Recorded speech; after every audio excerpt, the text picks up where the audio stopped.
It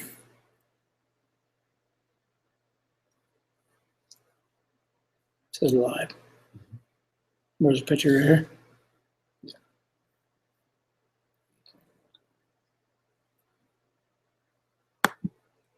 There we go. Hey guys, just a little after 9. Sorry, we're running a little bit late. Just let me know. Tom's my IT guy. He's going to be here tonight, sitting in on this Google Hangout with us, and he's going to be taking some questions from you guys. He's helping me out here. We got the computer all set up, and I think that you guys can see me and hear me. But if somebody would type in the chat, let us know that you can hear okay and see us okay, and then we can get started right off. Tonight's topic is going to be on how you guys can save thousands of dollars, not a few $100s, but thousands of dollars on your next remodel or new build. Some of you may know some of these secrets.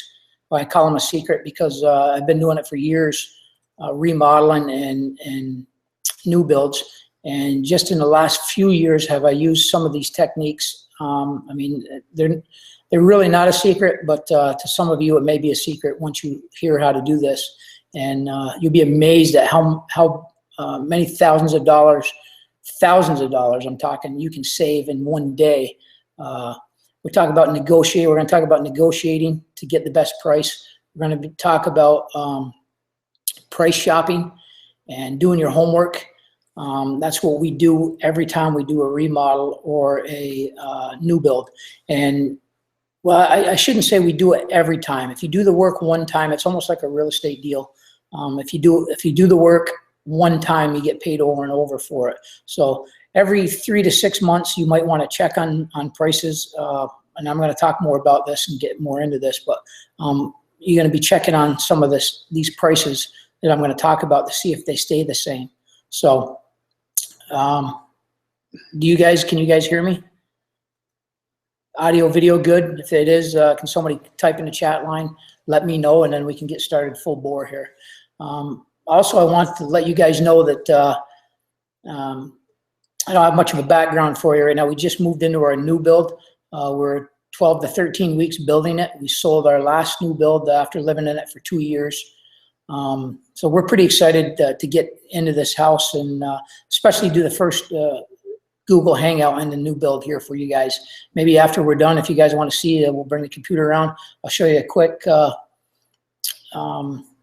view of the living room here. It's nothing great, but we're pretty excited because it's all fresh and new for us. And we saved a ton of money on this new build, and that means that there's going to be some good profit in this property when we do sell it. So, and that's what we're talking about tonight, is saving money. And when you save money, you're making money. So got my guy Tom here with me tonight too.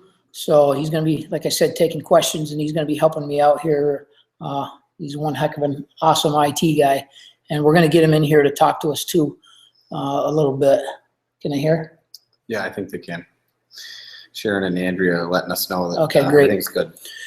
Well, tonight's topic, like I said, is saving thousands of dollars on your new build or remodel. And it doesn't matter what you're doing. If it's a remodel or a new build, it doesn't matter. The things that we're going to talk about tonight is going to save you money. You're going to have to do a little bit of work. I'm sure if you're watching this, you guys aren't afraid of work, and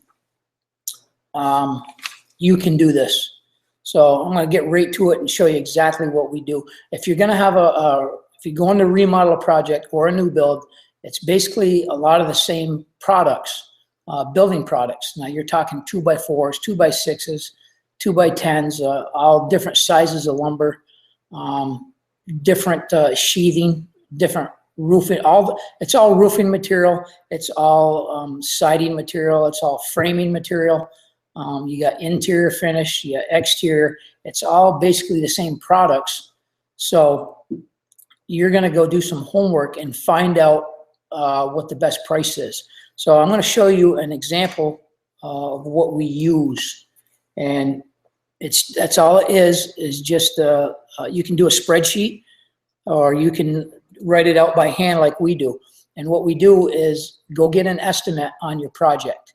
Now, I know a lot about construction because I've been doing it since I was 20 years old. I've been building houses and doing remodels since I was that age. So I know the inside and outside of both new build and remodel. It's basically all the same products, different manufacturers, but same products. Some are bigger, some are smaller, some are thinner, some are wider, you know, but it's basically all the same products. So when you're looking up these products to get the prices, you got to compare apples to apples. You want to find out if it's the same manufacturer, if it's the same sizes. And don't worry if you don't have the experience like I do in construction, you're going to have your contractor do it. Or basically it comes right down to, if you're going to build a house 28 by 40, that's a small house, but just say that's the dimensions. You bring your print to a lumberyard, whether it be Home Depot, Lowe's, or your local lumberyard, and they're gonna give you an estimate. They're gonna work up an estimate for the total package. And just like Tom and I were talking about before we started into this Google Hangout tonight, we got talking back and forth, and he was giving me some really good questions. So we're gonna do that again in a few minutes. We're gonna get Tom in here with me to talk about this, and we're going to talk to you guys about what some of the questions that he asked me, because I'm sure you guys have some of the same questions. For example, I know what I'm talking about with material lists, so I bring my own material list for the house I want to build, like this house right here that we built. We had a print, and to go by the print, you have certain dimensions. So we went to the lumber yards, and well, I'll tell you, we went to 1, 2, 3, 4, 5, I think 7 lumber yards, and we gave the same print to all the lumber yards and said, I want an estimate of every single part in this house. What does it cost for material to build this house? And what we did was make an itemized list, and that's what they did, is make an itemized list of every piece that went into that house. And I'm going to show you, so hopefully you can see it. I'm going to bend this over so you guys don't do your next new build or remodel on my account. So this right here is a list of everything, one page of a list. And as you can see, you're probably pretty familiar with it. It gives you the quantity, it gives you the price. And this is an individual one that I asked for after. The first estimate they usually give you will probably look like this one right here, because they white out the individual prices. I don't know if you've ever noticed that when you got it, but right here, now let me bend my account number over again and show you. Right here, it's all whited out, where they don't give you the individual prices. In this column here, they give you prices. So this material right here, whatever it may be, if there's, like, say 100 2x6s, they'll give you the prices of 100 over here. But they white the number of pieces you need out here, so you cannot divide the total price by the number of pieces and give you the exact price. They don't do that. They don't do that for a reason, because it's too easy for you to price shop. But you as a contractor or an investor want to go to these lumber yards, and you want to ask for an itemized list of every single piece and how much each piece is, and get this one that I showed you right here with all the prices in. Because what you're going to do is you're going to take each one of them products and write them in this column and on the whole house. And then you're going to call up Sample Lumber, which is our local lumber yard, and you're going to get a price on it. So, like, for example, right here is the fire door. It's $452. At Ward Lumber, it's $439. Well, if you go all the way over here, and there's 2 more that we didn't put on here, but just to give you an example, that same fire door is $369. Okay, so you're going to do the homework of getting them individual prices for every single product on the whole house, and you're going to go back with them prices, and you're going to negotiate with who you want to do business with. But before we get into any more of that and give you the whole scoop all at once, we're going to talk back and forth, Tom and myself, and just talk about what we talked about before we started this Google Hangout, and some of the questions that Tom had for me, and some of the collaboration that we had, which if you guys were sitting right next to me here in this room and us talking about it, you'd have the same questions, and you'd obviously bring up some good questions yourself. So I'm going to turn this, do you guys want to talk to Tom also, instead of just looking at my face? Hey guys, I know that one of the questions I had for you earlier was just concerning some of the materials. You said that you were going to a lot of different lumber yards, and just the fact that I was wondering if, do the prices fluctuate very much in between lumber yards, say like whether you go in early spring or if you're going in late summer, do the prices change that much? Yeah, they can price, they can change, not a whole lot. Sometimes they can, it depends on the market. I mean, like if fuel prices go up, and by the way, that's a good question. The first time you asked me, I told you that was.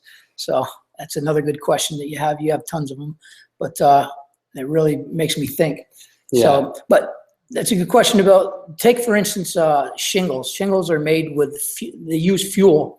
So the price of fuel will fluctuate prices of shingles and stuff. So this can fluctuate, but normally you do all this work and it takes, you know, it might take a day or two to do this, but you save, I'll show you later on in the Google Hangout how much you really can save. And it is thousands of dollars. You might want to check them every 3 to 6 months, something like that. Once I show you exactly, we'll get into more in depth of this as time goes on. It's not only one or two products, it's numerous products that you're going to do the homework and find the best price. Then you're going to bring back that price to the lumber yard that you want to deal with.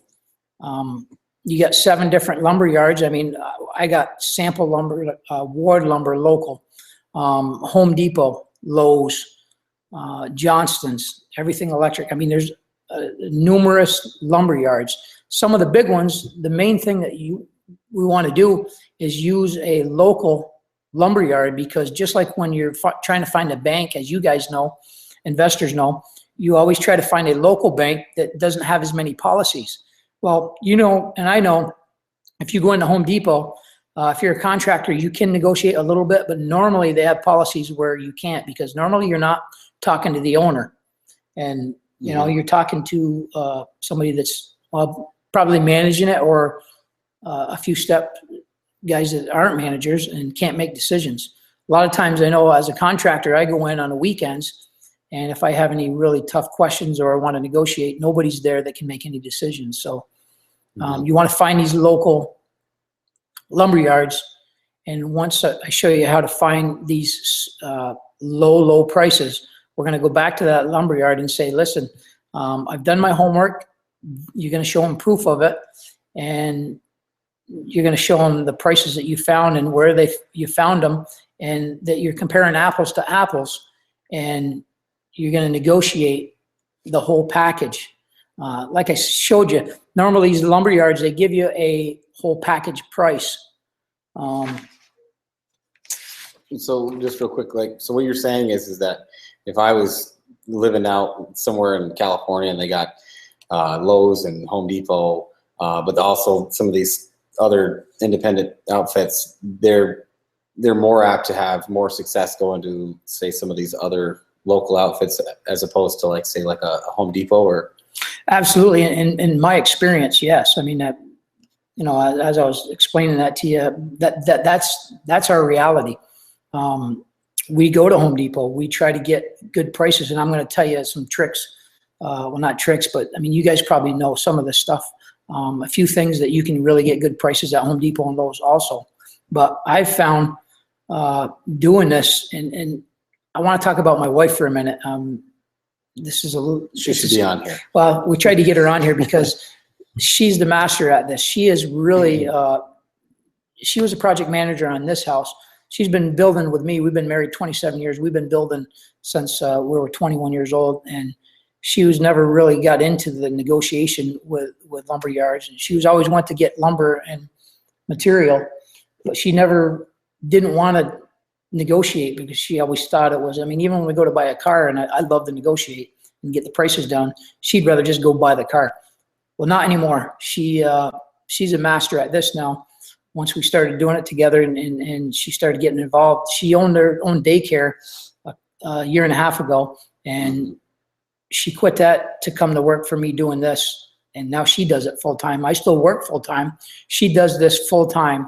And she, like I said, is a master at this now. She saved us thousands and thousands of dollars on this house. And it's pretty amazing to see her work now, knowing before that she didn't want to do this. Now she, I'll show you a window in this house. It's 2 windows before we leave that she negotiated on, and she saved hundreds and hundreds of dollars just on the windows, 2 windows.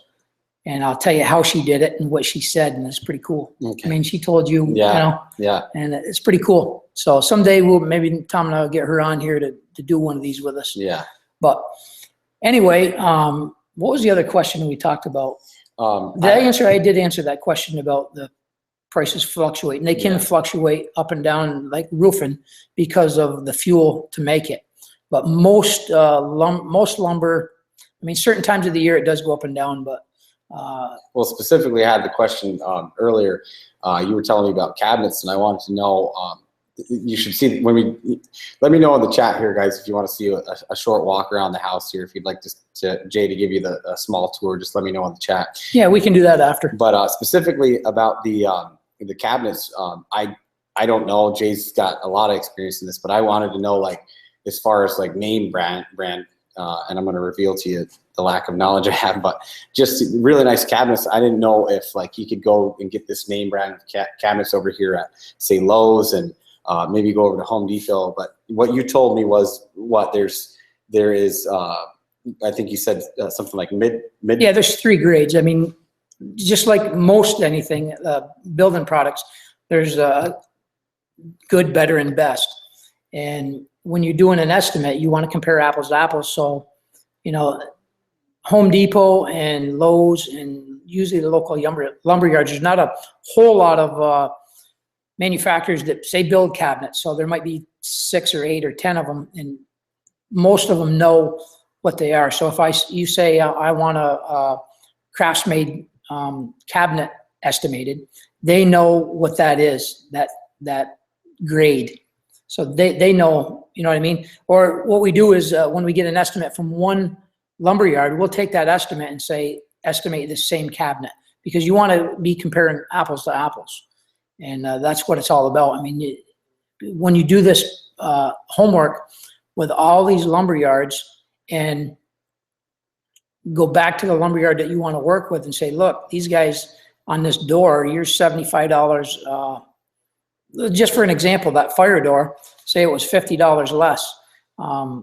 They want to know that it's the same quality. So you have to also look at that and make sure it's the same quality or comparable, so you can state your case that, look, just down the road, they're $50 cheaper, and they're going to say, well, it's not the same door.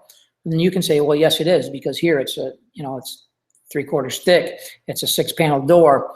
It's it's a painted or unpainted or whatever it is. When you do your homework, you have to take that in consideration. So, and the more you do this, don't worry. I mean, you don't have to be a professional, an expert or been building for years like I have, because you're gonna know when you go to look at some of this stuff, that you're gonna know if it's apples to apples or not. Like we talked about. Remember when we talked about going to buy a car? Mm-hmm.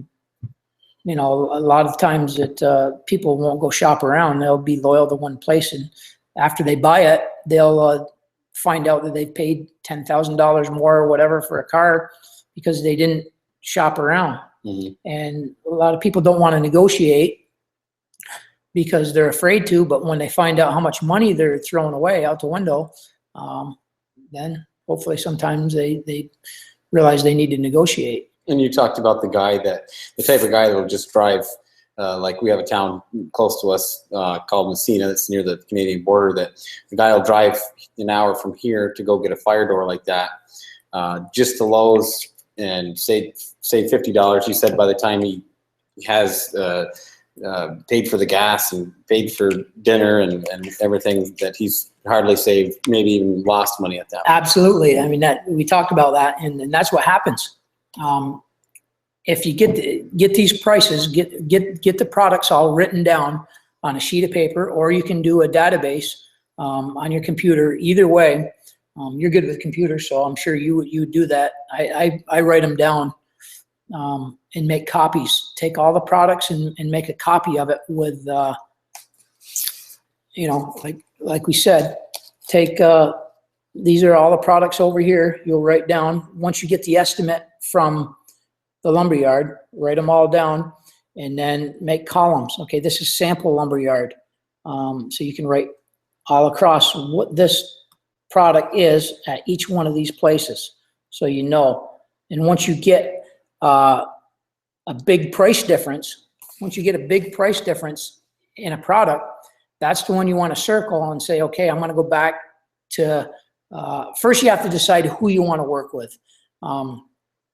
I work with Sample Lumber. I've been working with them since I was 21 years old. I started building. I got a good rapport with the manager there. We've been friends. We've been kindred spirits because he used to build houses. We were learning together way back when we were 20. He worked at the lumberyard, and he was building houses then, while I was building houses, you know, as a business. So we talked about building a rapport way back then. And that's real important here. Just like your local bank, you build a rapport, you know, if you have a working relationship. So I want to go back to Sample Lumber, and I want to buy everything from them. So that's why, after doing this homework on all these products and all these different lumber yards and writing every single thing down in every category with a price, I want to go back to Sample and say, look, I've done my homework.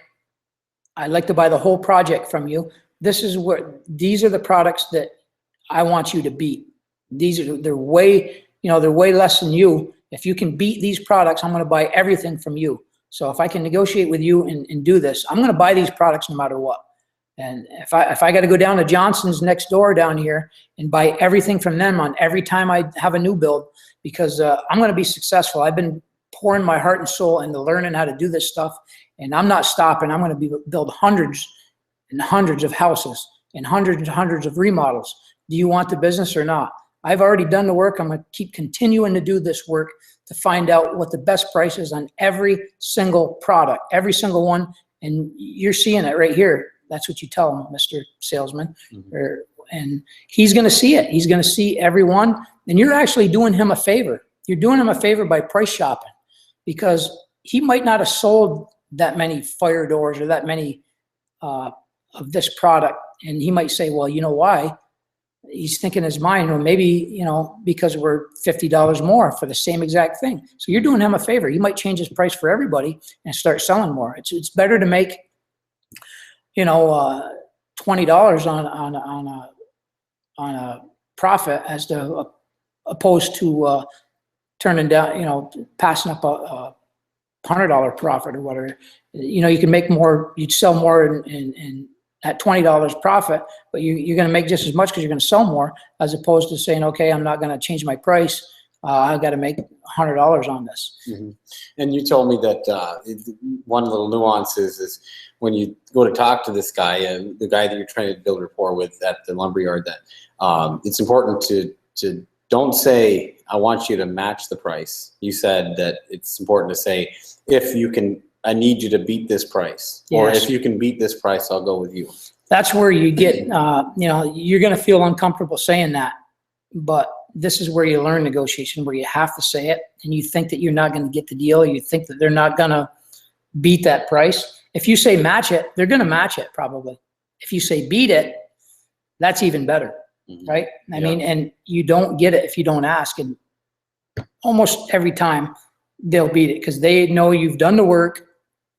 They know you mean business. They know that you're going to be loyal to them if they, you know, if they reward your time that you spent. They know you're going to go somewhere else. So, I mean, time is money, and every time you're doing this, you know, you're making money on it. So they know you're going to be in business longer than the next guy. And if the next guy doesn't do this, he's not going to get the jobs that you're going to get, or sell the jobs that you're going to sell because you're making profit on it. He's not going to do as much business with this lumber company because he's not as savvy. He isn't doing the work that we're doing. Mm-hmm.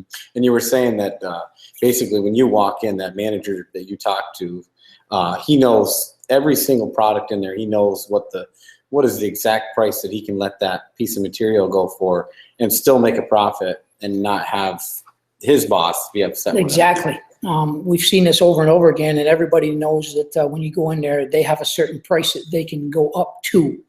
Now, when we walk in there, we deal with the manager because, what we did when we first started showing them that we're doing the work.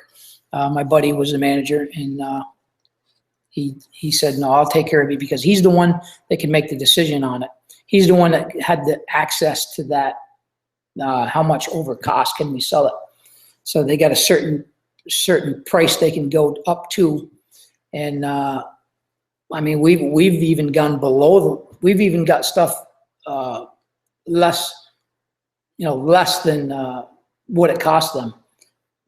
You know what I mean? They've sold it to us less than that before on some things because, well, they've either made mistakes on the order or one thing or another.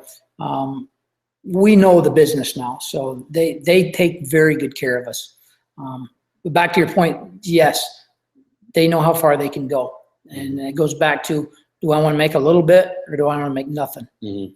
So one real important thing with that question, now Karen goes in to buy stuff, and every day, day after day after day, they would give her a price as we were doing this, and she'd say, well, I'm not paying that. That's too much. I'm not paying that because I can go down here and get the same thing for this much.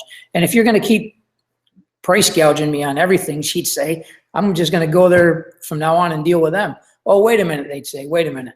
So they ended up giving us a certain price just over cost, and it's set up in the computer on our account. So they don't have to haggle with us every time we go in there. They're getting sick and tired of us not beating them up on the prices, but doing what needs to be done to get the best price. So a guy like me, if I walk into some lumberyard and I start haggling over like one impact drill, and they know they're not going to see me again for at least another year, as opposed to you, who's going to bring revenue in month after month after month after month, they're going to want to hang on to you, so to speak, even though you guys are they're going to try and work with you. Sure. As opposed to a guy like me. Well, I mean, if they know you and you've built a rapport, if you're doing a lot of business, they listen to you. Right. Because you're a bigger fish. You know what I mean? You're not to, I don't mean anything bad by that or anything to put anybody down by that, but you're doing hundreds of thousands of dollars over the years, or maybe 1 year, who knows? I mean, it depends on how much business you do. It's true. They listen to you when you spend a lot of money there, because honestly, when we built this house, this lumberyard in our local area was, I asked them, and my buddy said that there wasn't a lot of building going on. So they knew that, they know now that we mean business, and at some point we might be building 1, 2, 3, 4 houses a year. Mm-hmm. So they're going to take care of you, and you can negotiate. You know what it is? Even on one drill, if you go in there to buy one drill, if you show them that same drill, like I said, if you've already done your homework and went to the other lumberyards and said, this is the same drill, it's $75 more at your place. Why? I'm going to go over there and buy it over there.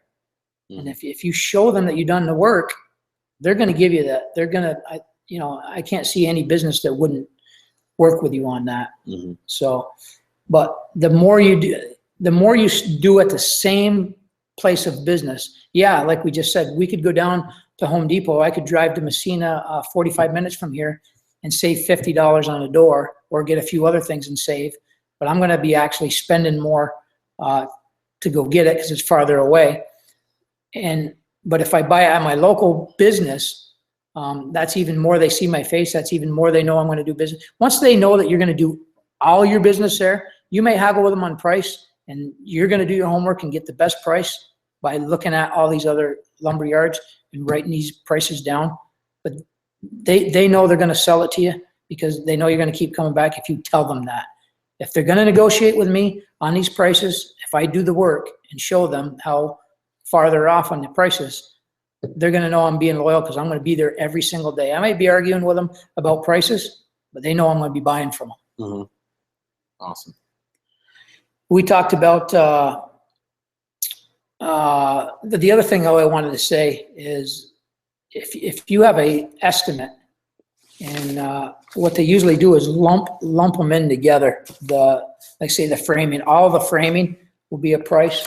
Like if you guys can see here, it's highlighted in yellow. All the framing is right here, okay? All the roofing is lumped together. All the siding is lumped together. And like I said, they didn't put any pieces, each pieces, and there's no individual prices. So that's what they usually do. They lump it all together and give you a price. So that's why I said you want the individual price for every single piece, because once you start to learn how a house is built or how it's remodeled, you get to know every single piece and part in there. So let's take, for instance, siding. I know that when I get a price on siding, it goes per square. And a square is 10 by 10, which is 100 square foot. It's sold by the square. But it's packaged 2 square in a box. So it's sold 2 square, okay? They say square in it, but it's packaged in 2 square. And they sell it in 2 square. I mean, don't get confused with that. Most people say, how much is it a square side or per 2 square? And you'll get the price. What they don't realize is all the accessories that go with it. For siding, right here, there's starter strip, okay? There's this is what it is per square for different colors. But you got starter strip, you got J channel that go around the windows, you got corners, you got inside corners, exterior corners, and all this is going to be listed on your estimate. Don't worry if you don't know about it. That's all you got to do is go down the list and see what they are. But I know when I ask a price, how much siding is, most people take, for instance, it's $80 a square here, and it's $79 a square over here. Well, a lot of people go over here and buy it for $79 because they think it's cheaper. When in reality, all those pieces of J channel, all those pieces of starter strip, all those pieces of interior and inside corners, exterior corners, them are all more expensive. And you need multiple pieces of them, okay? So you add all them savings up when you find, for instance, a piece of that J channel is $1.20 cheaper per piece at this one place. Well, if you add up and you need 70 or 80 or 90 of them pieces, you know, you're saving a ton of money. Let me just give you an example. Can everybody hear us good? Yeah, I think so. Okay. If you got any questions, guys, you can put them on the chat. Tom's checking that out too, and we'll answer any questions. But let us know if you can hear and see us still pretty good. And if there's anything you want to know, let us know. We can throw it in there. But just to tell you the example of our rafters for the ceilings, we got prices on 4 or 5 different places, and one price was $10,900 something, and we ended up negotiating the prices of the rafters down to $8,200. I mean, that's a wicked savings just from negotiating. Mm-hmm. So you take that many thousands of dollars just on the rafters, and then you take what we negotiated on all the other pieces, and in one day we saved over $10,000, just one day. Mm-hmm. So on a whole house project of, honestly, this house could sell for $220,000 to $250,000. Mm-hmm. And if you can save $50,000, $60,000 on building it, that's your profit when you go to sell it. And one thing that I had mentioned when we were talking earlier was the fact that if you got some guy like me that's walking off the street trying to do what you're doing, and I'm paying retail. And, you know, here you are actually paying attention to the price levels of each of these different lumber yards. It could be the difference between staying in business and, say, retiring, you know, early, you know, that type of, it's that powerful. Absolutely. And that's why, you know, everybody here, maybe some of you guys know this, but that's why people here on Insider Elite or anybody watching this, when they put this into play, it's fairly easy to do. It's a matter of calling up, taking your estimate or plans, or material list to these lumber yards. I mean, anybody can do it. Mm-hmm. And it's a matter of just calling on all the prices, writing all the prices down, and finding out what the big difference is, and then going back and negotiating with your choice of lumberyard. Mm-hmm. I know Home Depot and Lowe's, most people deal with them, and it is good to deal with them. And I was going to tell you, one of the ways to save, like say with Home Depot, is I don't know if many of you know this. If you do a lot of business, you do. But if you go there and you buy $2,500 worth of product, most people go there and just spend $2,500. Or if they're going to go spend $10,000, they'll spend a little bit, $2,000 here, $2,000 3 days from now. Contractors go, you know, multiple times. But if you know this, if you get up to $2,500, the Home Depot has a deal where once you get up to that amount, or over that amount, you bring it up to the front desk or the pro desk, and they'll do what's called a bid. They'll call in and say, okay, this person is over 2,500. It's 3,000 or 5,000 or whatever it is.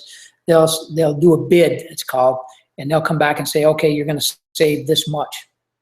I mean, you probably didn't know that either. I didn't know that. No. And a lot of people don't, but check that out. If you guys don't know that, next time you buy something at Home Depot, if you get up to $2,500 or more, make sure you go to the pro desk and say, what about this bid thing? How can I save money on that? Sometimes they advertise it and you don't see it. Sometimes they don't advertise it. We'll show you after, if we do a walkthrough. We got a $400 faucet for the sink. And you say, wow, why would you spend $400 for that? Well, we didn't. Karen got it for, what'd she say, $125? I think it was $125. She paid for it because we got over that $2,500 that day. Actually, we were under $2,500 and went to go up to the counter. And Karen said to me, well, we're not up to 20. She added it up on the calculator. We're not up to 2,500. We're going to go back and get something to bring us over that 2,500, because in actuality, you're going to be getting something for a lot less if you're right near that $2,500 mark. And we did. It was a $400 faucet. And I looked at her, I'm like, man, $400, we don't want to spend that much on it. She goes, I'm not going to spend that much on it. It's going to bring us over the 2,500. And with a discount for that bid deal, it brought it down. We only paid $125 for it. Wow. So that's just for that. We do have a question from Debbie. Would you go to the specials desk to ask for the estimates? Specials desk to ask for the estimates. I'm not sure what you mean by the specials desk. I usually go to the pro contractor, the contractor's desk, to bring my estimates. I mean, you can go to any desk to bring your estimates, and then they're actually going to bring it to the pro desk because they have estimators there. But like I said, you want to bring the estimates.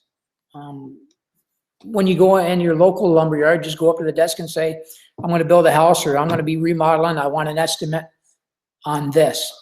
Or you can chicken scratch a drawing of a house and give them the dimensions, and they'll sit down with you if you're not knowledgeable about it, and they'll go over and ask you every detail on what you want in it. Then they can come up with an estimate from there. So you don't have to know everything about it. You can go there. That's their expertise. They're gonna give you a material list, and they're gonna come up with that. And then you just take that and run with it. Go to Home Depot, go to Lowe's, go to 4 or 5 of your local lumber yards. Yeah, I'm just thinking as me, like this guy walking in that doesn't know what's going on. I'd be afraid of just anywhere I go, especially like, you go get your car looked at, give me an estimate. Mm-hmm. I feel like people see me coming. Are they still going to give me a fair shake as far as the estimate goes? Because I don't want to get taken advantage of when I go into a lumber yard, just. Sure. If it's your first deal, and you don't know anybody there, you're going to go in there and you're going to build a rapport. You're going to go in there and you're going to let them know that you're going to be doing multiple deals, even if you're not. Right. You plan on it. I mean, your vision is to do multiple deals. Even if you only end up doing one deal, I mean, that may be a big deal for you, doing one deal a year or one deal 2 years. I mean, like me, I'm still working full time, so I can't do, if I wasn't working full time, I probably would be doing tons and tons and tons of new builds. I'd probably have so many, I don't have a lot of hair right now, but I wouldn't have any if I was not working full time. And I'm working towards retirement. It's coming soon. But I lost my train of thought. You're just talking about like me going in there, and you said that if I let them know that I'm going to be doing multiple deals, and right, would they take advantage of you? Right. Sorry about that. My mind wanders. That's all right. Thinking about 100 different things. Anyway, yes, they're not going to take advantage of it. I mean, any place they're going to give you a price. Like I said, they're going to give you their retail price. Unless they know you do the home. Now that you know this and you start doing your homework, they're going to give you a better price. First time you go in there, they're going to give you a regular price they give anybody else. If you're a contractor, and to become a contractor, you got to do so many deals, or in your area, you might have to have a license. You're going to get contractor price. That's the other thing I want to talk about and tell you about is, you probably know this, but contractors get a discount. So when you get that estimate that your contractor brings to you to do your project, don't think that's the bottom. Your contractor gets a discount off that. And I was a contractor for years, and I still have contractor status because I never gave it up. I still do odd jobs here and there, and I still have my contractor account, still get my contractor discount. And what it is, normally at this place here, is 10% if you pay the bill by a certain time. So if you take a 10%, wow. 10%, it's pretty good as a contractor. But right now we're negotiating prices even better than contractor prices because we're doing this, you know, every individual thing. We're just by doing the homework. It's amazing. It's just unbelievable. I can even hardly believe it, how much money we save on every project because we do this.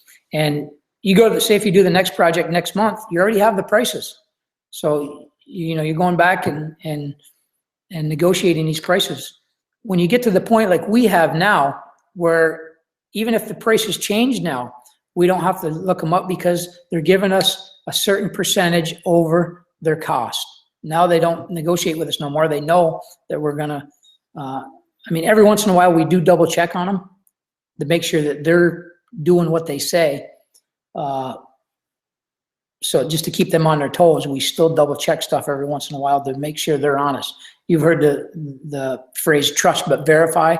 Well, this is where that comes into play. Speaking of trust but verify, Durbin has this question that has to do with that. He says, really good information, and he's taking care of his 86-year-old father, and he happens to be an investor. Durbin and his sister, they're taking care of his business. So if they can't do this themselves, what he wants to know is, can they use this same information that you're giving as negotiating skills with contractors, as far as like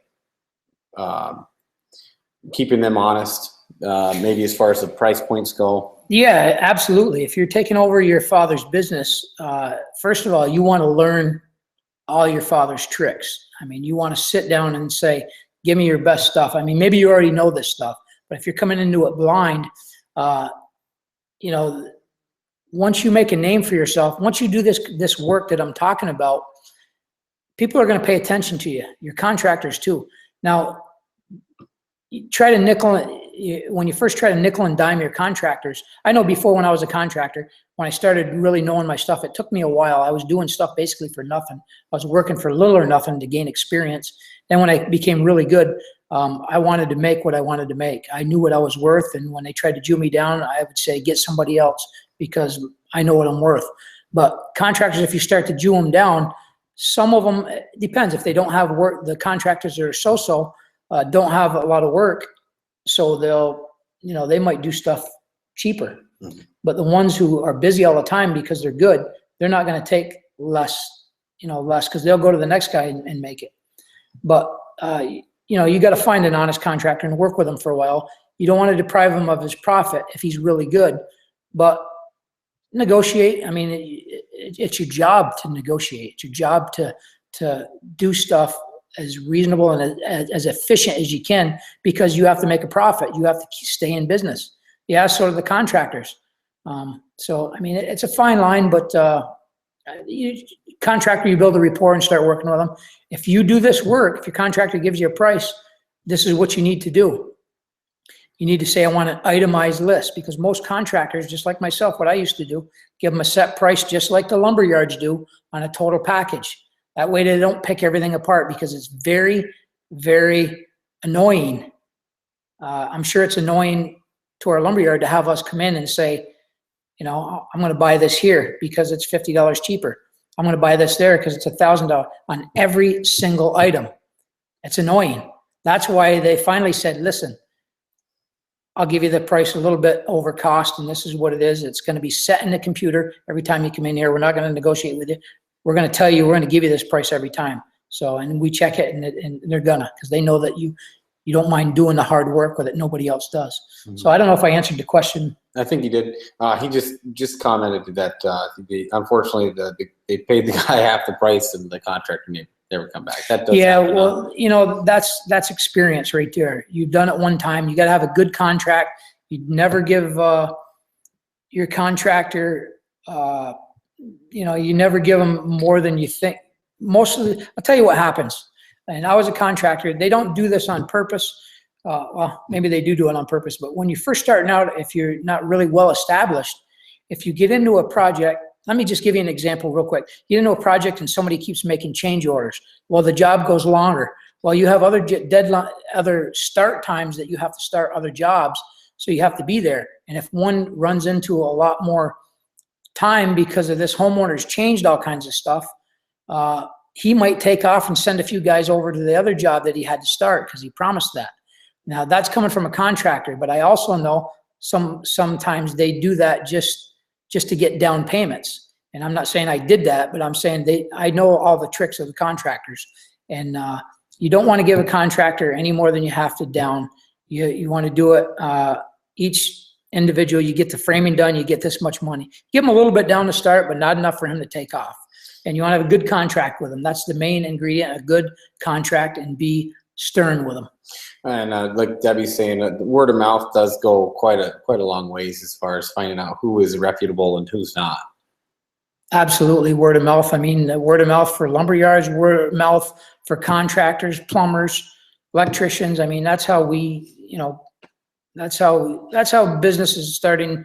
Well, not starting. It's always been that way, but it's the good old boys and good old girls. They stick together. Once you find good ones, you almost hesitant to tell other people, because you want them for yourself. You want them to stay with you, especially if you're doing a lot of work, but that is how it works. I mean, you want to give them work. If you don't have enough work for them, share your good fortune of finding a good contractor with other people, but tell them, say, hey, listen, don't forget, I need them back. Yeah. Or at the very least, they might be able to cross the ones off the list for you to say, well, I won't tell you who I got, but definitely don't go with this. Yeah, that's a good point. Yeah. Yep. It's a very good point. And contractors, when you get prices from them, if you do the work, you're going to be teaching them guys a lesson sometimes too. So they're going to start going to them cheaper prices for the same product, because they're going to be like, wow, these guys and girls really know their business. They're really, really doing their homework.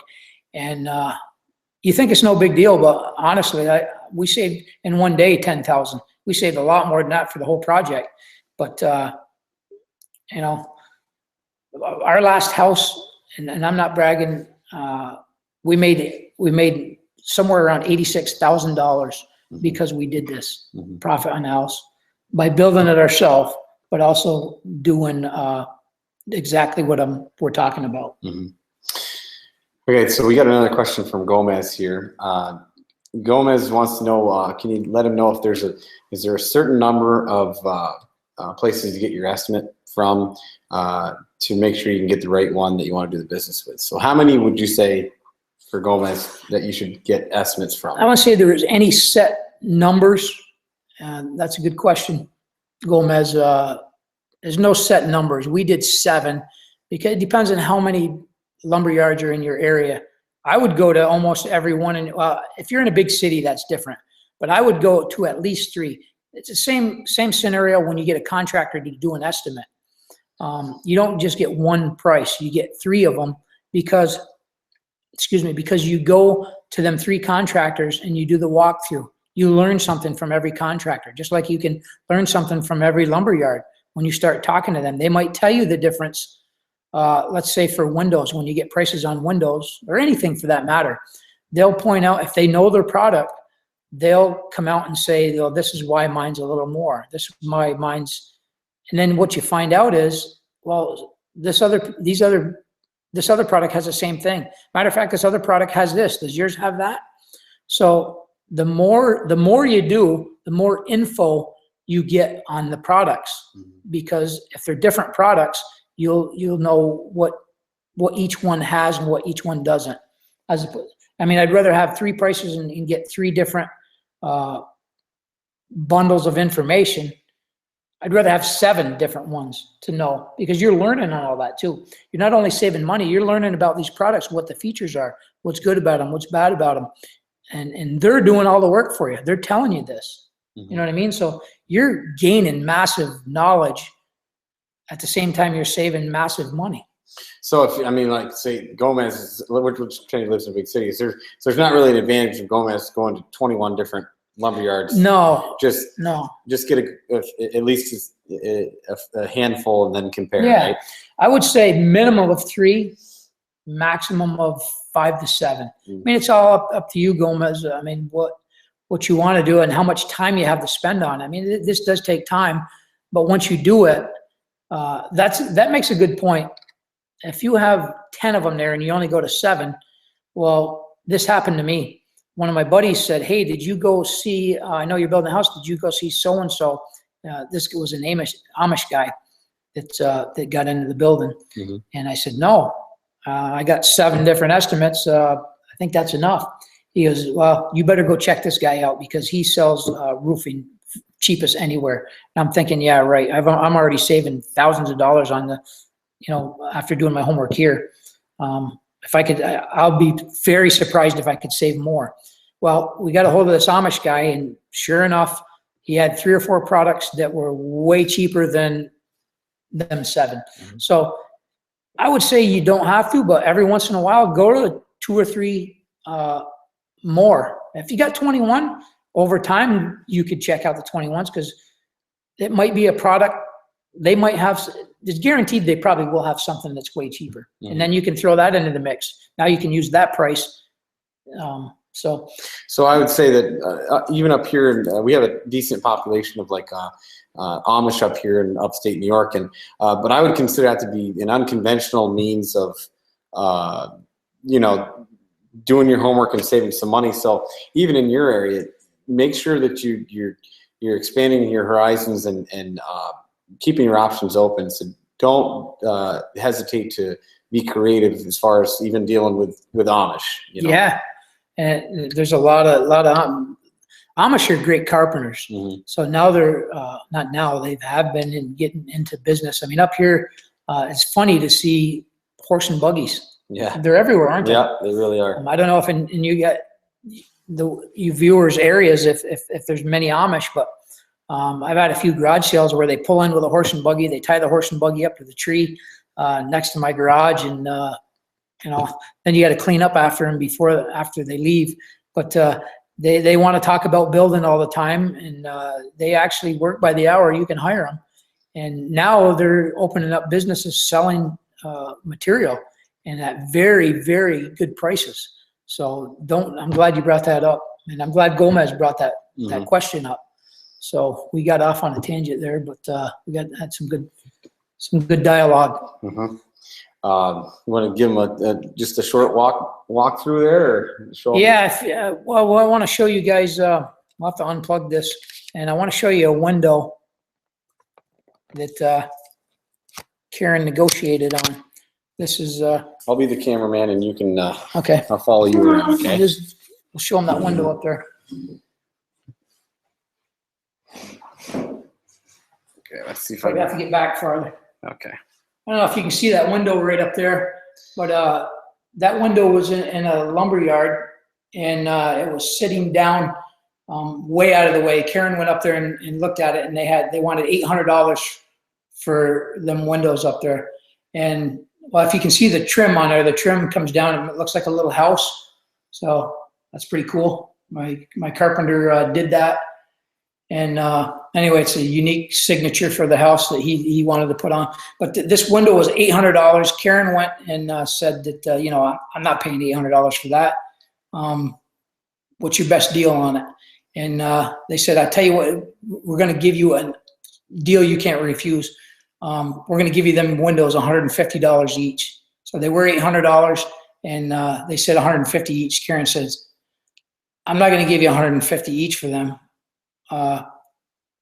You know, you can't, if I buy one, I'm not going to buy one window, and if I buy one window, you can't sell the other one. So I'll buy them both for $150. And she got both them windows up there for $150, and they wanted 8. So that was one heck of a deal. But we'll show you real quick around the house. It's not all finished, but it's a 2,500 square foot house. And like I said, we saved massive money on this house.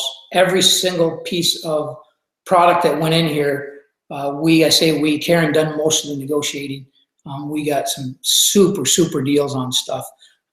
Them kitchen cabinets right there, we get from our niece, married into a kitchen design place, so we get a massive discount on them. This fireplace right here that Tom's going to show you, it's a gas fireplace. Right here, up here, we're not finished. We got to put another receptacle up there and put a TV. Don't worry, the TV's just for looks. I don't even watch TV. But, that fireplace right there was $5,000. When we walked out of there, we got that brand new fireplace for $2,500 installed. That's what negotiation can do, and that's what price shopping can do. And so we won't go anywhere else. We'll go back to the table and talk with you guys. But I just wanted to show you, maybe you want to show them the floor. We put this new tile on the floor. It's pretty cool. Like my socks. Matches the floor. Awesome. But this tile, we got a super deal on this tile at Home Depot. So I wanted to let you guys know that the office is not quite done yet. We built a nice office. So we'll have that done too, so we can do some more live Google Hangouts for you guys. Let us plug this in, and if you got any more questions, and like to know how you guys like this Google Hangout, what else you guys would like to know about that we could do another Google Hangout on. Did you like the questions and answer and the rapport with me and Tom talking? Did you like, do you like doing questions and answers? Do you have any more questions? If there's anything that I can answer for you or help you out or do a Google Hangout on for you, I'd be glad to do it, because we love teaching. We love learning from you guys. I love the questions because you guys bring, really bring out some topics and some stuff to discuss, and they're real questions that are legitimate questions that I'm glad you asked them, because I'm sure there's a lot of other people that have the same question.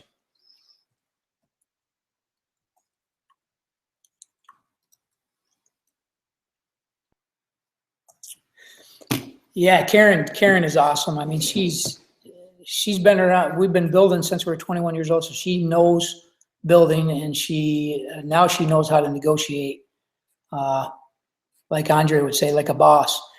So yeah, hopefully she'll get on here with Google Hangout with us, and you can pick her brain and see how she. Oh, that's good, Adam.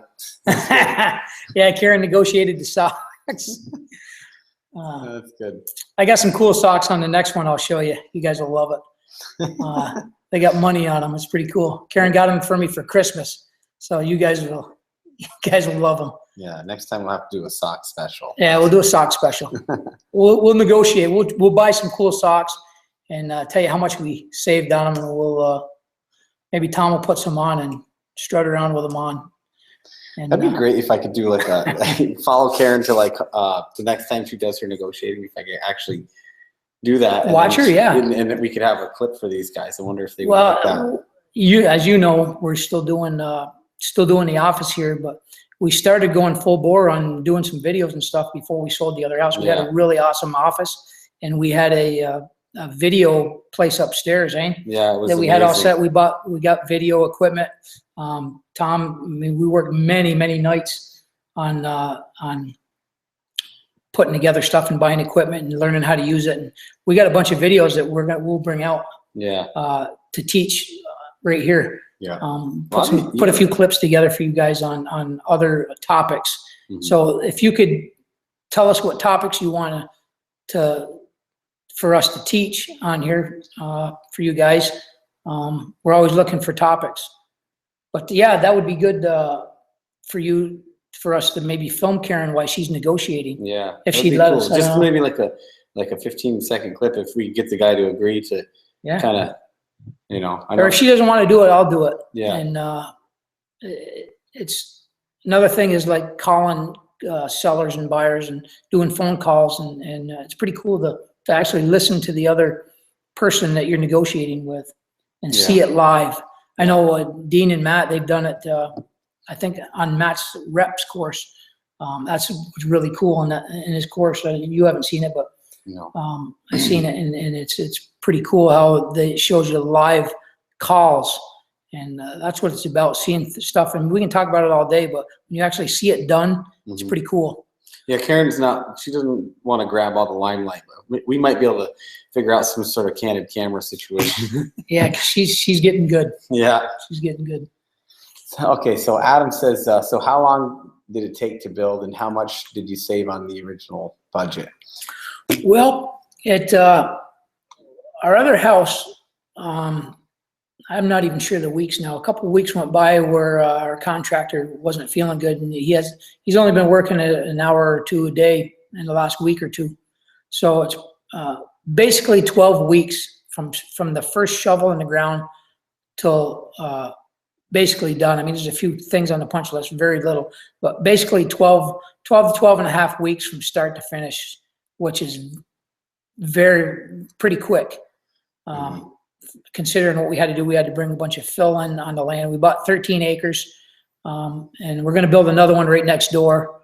We're going to go 6.5 acres on each house and build another one over there to sell. But, we're probably going to wait 2 years because of the capital gains tax. I mean, I just went to the CPA the other day, and it's going to cost 28% just to sell it before the 2 years is up on the capital gains. Really? So, I mean, them are things we could talk about at some time too. But I've been building, me and Karen have been building since I was 21 years old. So I'll be 49 in June. Man, the years go by fast, but that's why you guys want to start doing things right now. Start now with your real estate, and start now negotiating and getting your, selling properties and buying properties. You want to do it now because the years go by quick. But we've been doing it that long, and it doesn't mean that you guys can't do this. You could start today and do exactly what we're telling you about getting these prices. You're letting the lumber yards do all the work, letting your contractor do all the work. I mean, this house here, I worked on it night and weekends, but this one, the majority of it was built by Karen being the project manager, and the contract. When I say contractor, I hired guys that used to work for me before they have their own business now, and I paid them by the hour. That's how you can save a lot of money. I won't tell you, the hourly wage, but when a contractor gives you a price to build something, he usually goes by the square foot, and that's why it's a massive discount to learn some of the stuff here on Insider Elite from us, because we can show you how to save tons of money. We just showed you that. But we have other tricks up our sleeve by how to hire people by the hour to get massive savings. I mean, right now, I couldn't build it for what I can pay somebody for, because what I make at my job while I'm working, I'm making, honestly, I'm making more at my job per hour, the job that I have, than what I'm paying my contractor. Mhm. So it's not even worth me doing work anymore here, Mhm. you know? Debbie asks, so how did you come up with what style of house, or what's going to be a good style of house for your build? Well, since we've been building a long time, what we do is find we have designed our own right from scratch, but it's always fun to look at prints. And what we did was go to Home Depot, go to Lowe's. We got stacks and stacks and stacks of books on blueprints, and we just, you know, the more you do them, I mean, say the first one, you sit down and say, okay, like my first one, I wanted a good sized garage. I wanted an office over it, or whatever you want. You know, she wants an open living room. She wanted, you know, cathedral ceiling. So we looked for prints that had what we wanted, and then we changed it. We changed the prints on how we wanted them. We made things bigger. Like in our bedroom there was 3 bathrooms in this house. We don't need 3 bathrooms.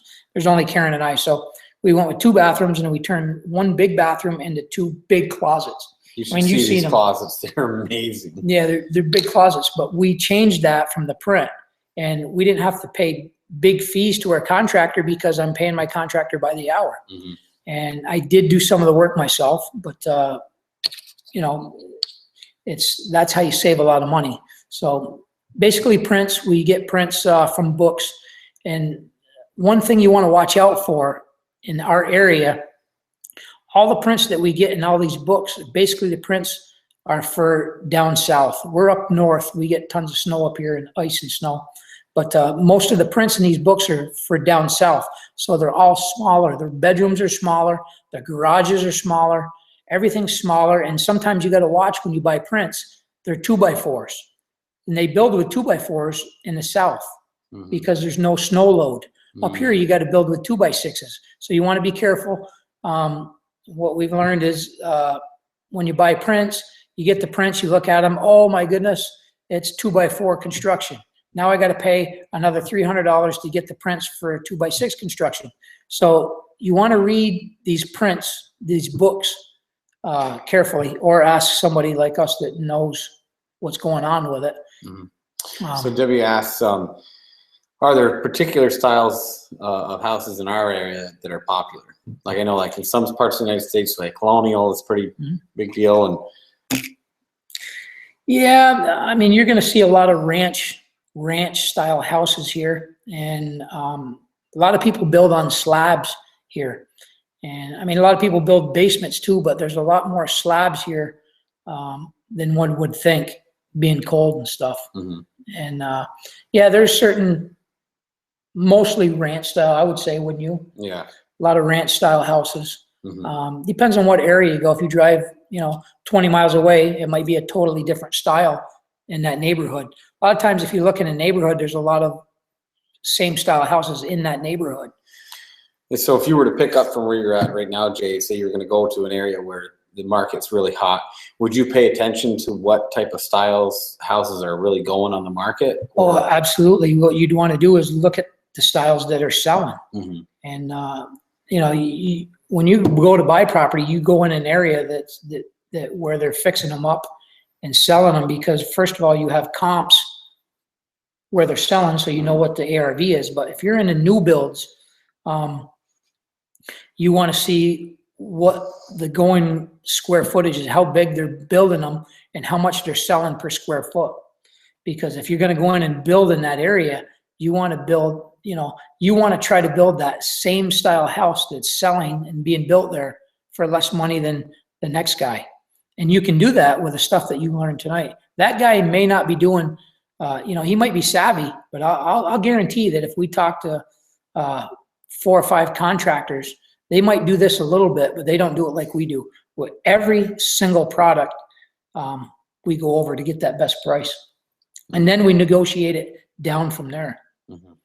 And not everybody's into negotiation, but if you can be, you're gonna get massive savings. Okay. Richard wants to know, where are we located at right now? We're in the Northeast New York, as far northeast New York you can get. We're right on the Canadian border, and we border Vermont in Canada. When you hear upstate, we're upstate, but we're not Buffalo, we're not Rochester. We're the real upstate. Yeah, we're up in the woods. Well, I'll tell you what, they got horse and buggies here everywhere. So yeah, that should tell you something. The Amish are here. Yeah. Debbie wants to know, she's never really priced land. Can you give her some tips on doing that? It depends on the area. Our area here is going land somewhere around 1,000 an acre. It's funny you ask that, because since the Amish have moved in this area, they've been buying land like crazy. They've been buying massive amounts of land, which is driving the price up. So they're using the land for farm, and now farmland is getting scarcer because the Amish is buying it all up.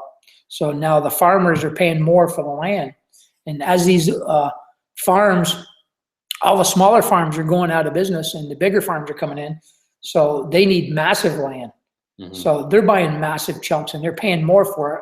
Since they're a lot bigger, they're paying a lot more for it. But normally in this area, it's $1,000 an acre.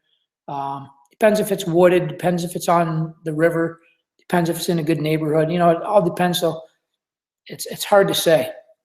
Your area might be different. Depends if it's got water and sewer on it. Depends if it's on road frontage. There's not too many variables. The best thing is to ask in your area 3 or 4 or 5 people that know about it. Just like you're going to 4 or 5 or 6, 7 places of business getting prices, you're going to get different, in different areas, different prices. Awesome. Yeah, some great questions. I mean, this is a pretty cool hangout. I loved it. Loved hanging out with you and having you ask questions and collaborating with you and getting questions. I like it when you get to answer questions while we're talking. Debbie's in Cape Cod, so Massachusetts. Yeah, I got relatives in Springfield and Westfield, Mass. Land is very expensive there where they are because the houses are a lot closer together. Our last house had 6 acres and I couldn't see my neighbors. So, so it's a lot different up here. I mean, sometimes houses are few and far between. Sometimes they're not, but it depends on where you are. So we're in the woods up here a lot of times. Right out back during the day, Karen had, I think, 6 deer out there, probably 10 or 12 turkeys eating out back. We got a big, open clearing right out this window right here that we look. There's a tree, and the deer and the turkeys and the blue jays and the birds, they all come up and eat right near the window. You had those same visitors. They probably moved with you. Your last house we had the same. Well, we had a bunch of apple trees there. Yeah, they would all come. And the deer would come and eat. But right here is the same way. No neighbors in the back. We got, like I said, 13 acres, and the deer, all the animals come right up, and that's where land can be worth more. If that's what if that a lot of people want to buy a house where the deer feed and the turkey and everything. Some people like that, so people will pay more for that. Adam wants to know how much. How do you sell the prices? How much are you going to sell your houses for? Well, it depends on a lot of things. This house here, I know what I'm going to have into it. I know what I'm going to sell it for. It depends on when I sell it, because I told a lady a price. I actually had a buyer for this house already before it was done. She was from Colorado. She said she wanted it, and I gave her a price, and the driveway is not paved yet. So I gave her a price on what I would sell it to her for and make a pretty good profit on it. But after I went to the CPA and realized I'd have to charge her more for it because I'm not going to be living here 2 years. I didn't really know what the capital gains hit I would take. I just started getting a CPA a couple years, 2 years ago. Now I know, I look into this stuff. So I can't tell you exactly what I'm going to sell this one for yet. If I sell it before the 2 years is up, but after the 2 years is up, it'll probably go for, I don't know, I'm going to say probably anywhere from 230 to, in 2 years, the market's going to go up. I don't know. It's hard to tell. In 2 years, the market might go up, but right now I could probably sell it for 230, and I could probably make an easy 60 to 80, if not 100 grand on it. Because of what you guys are learning tonight right here. Yeah.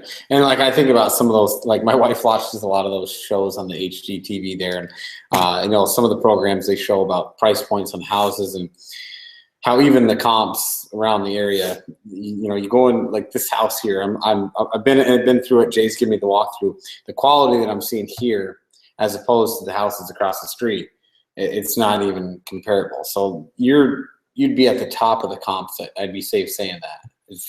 Yeah, and the reason we can do that is because we negotiate them prices down. Like, I mean, these countertops, our last house had granite countertops. This one has quartz. And because we negotiated it, but we're getting, like, we got these quartz countertops for the price of granite, the next one down. So that's why we can put better stuff in, because of the things you're learning right here on Insider Elite, how to negotiate down. You can put better stuff in there for less price. So that means when you go to sell it, you can get a higher price, which means you're making a bigger profit. And so the house across the street, they're not going to have quartz countertops. You know, maybe they're lucky if they have the granite.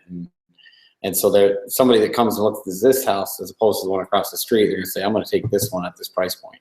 Exactly. And I know what the house across the road sold for, and it sold pretty high. It sold higher than what I thought it would. And it's a nice house, don't get me wrong. Right. But like you said, this house we could get a lot more for. And we can get a lot more for the house, but yet keep the price way below other houses for the same house. We can keep the price a lot lower, so it's going to sell quicker, but we're also going to make more profit. So Debbie mentioned that she went to a meetup last week, and she wholesaled her first deal. Congratulations, Debbie. Awesome, Debbie. Awesome. And they were saying that they put for sale signs in the yards where they were doing the rehab, and they sold it before they even finished. Yeah, I mean, that's what if they come in and see what kind of work you're doing and see that it's top-notch work, basically they'll be fighting over the deal. They'll be actually, I know the lady that when I advertised this on Facebook like a couple weeks ago when we were still building, she sent me a message saying, I got to have that house. I want that house. And I mean, she may or may not buy it now because we may have to, I got to raise the price because of the capital gains tax unless I wait 2 years. But if I start advertising this house right now for the price that I told her that I thought I could sell it before I had to pay the capital gains, it would be gone. People would be knocking the door down for at the price I'm going to sell it for.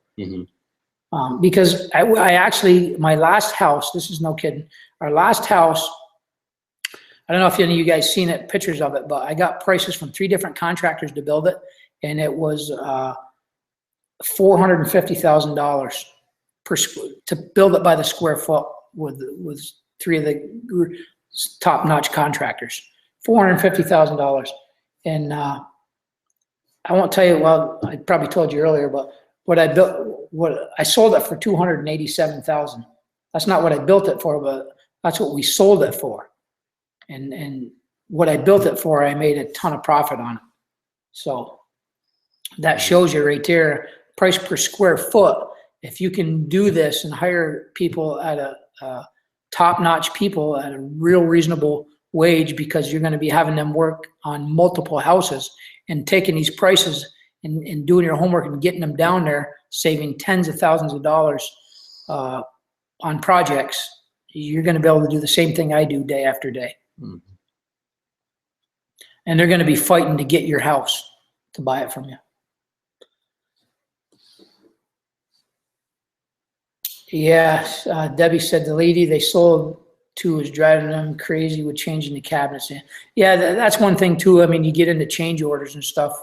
You can drive a contractor crazy, because I know I used to do it. And you got to have a good contract if you start changing stuff, because it costs money to change stuff. But I mean, that's a whole nother subject. But that's great that you're doing good, Debbie. Congratulate you. Keep it up.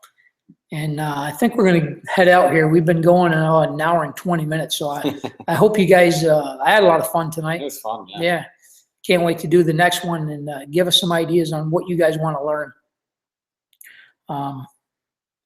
Hopefully you guys had fun. So if there's, I'll take one more question before we go. If you guys got any more questions, one more before we go.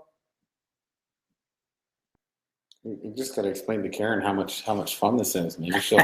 We try to she'll get come Karen to around. do this, but she don't like being on TV. Yeah. You were asking for what would be a good topic to teach on. It'd be nice to know how to work with contractors, getting their respect, and what kind of tricks that could hurt us. Yeah, that's a good question. I mean, that would be a good Google Hangout.